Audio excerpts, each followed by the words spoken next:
Hello, everyone. Just to remind everybody that the war in Ukraine is real, it hasn't gone anywhere, and that anyone's denial of its existence is not going to stop it.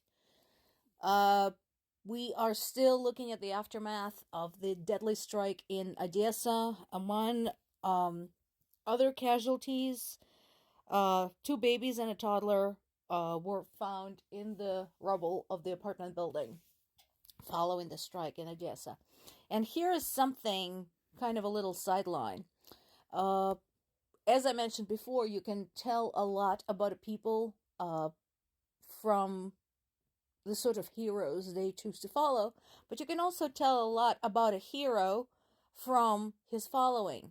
Because following this deadly, horrible strike, this just mind boggling tragedy for the city of Odessa and people there, one of Navalny's followers posted on social media saying that the death of Navalny is a lot more grievous than the death of all those children in Ukraine.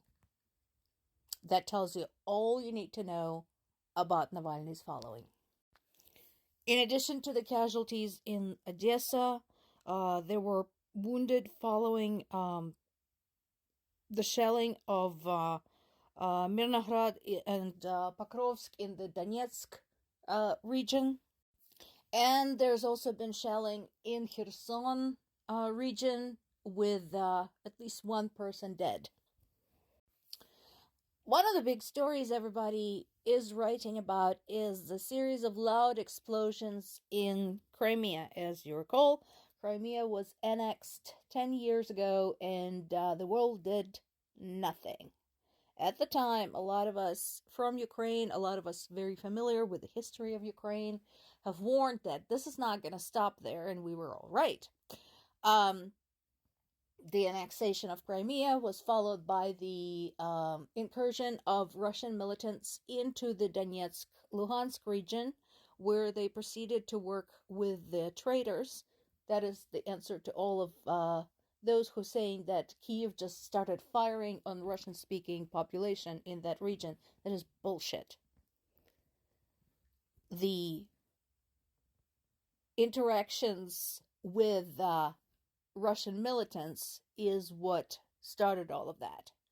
And basically, the attempts to start a civil war, and that's where things started going downhill. And even after a passenger airplane from Malaysian Airlines was shot down over Ukrainian territory, again, the world did nothing.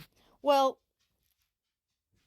there's been a lot of arguments that people of Crimea wanted to join Russia. And this particular incident shows that no, they didn't.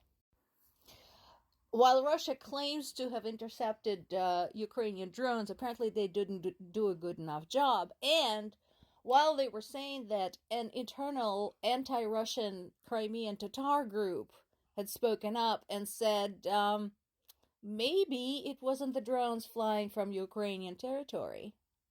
Maybe, just maybe, it was somebody from within Crimea, and I tend to believe them.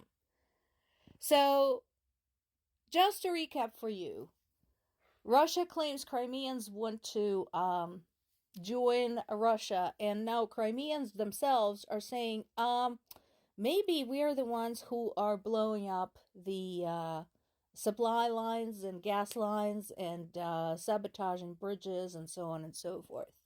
So what's that tell you? Does Crimea really want to be part of Russia? Yeah, no. Now, this is interesting. So apparently Russians are capable occasionally of learning on their own experience, because they are now reluctant to send their big expensive military airplanes over the Ukrainian territory, because Ukrainians have gotten very good at shooting them down. And, you know, when you have a little military toy with a price tag of 350 million, you're going to be reluctant to lose it. So this is a good development. It does give Ukrainians an edge. Fewer planes means fewer bombs, fewer spies, because some of those planes are spy planes. So, and fewer chances of Russia dropping paratroopers into Ukrainian territory. So, for Ukraine, this is a good development.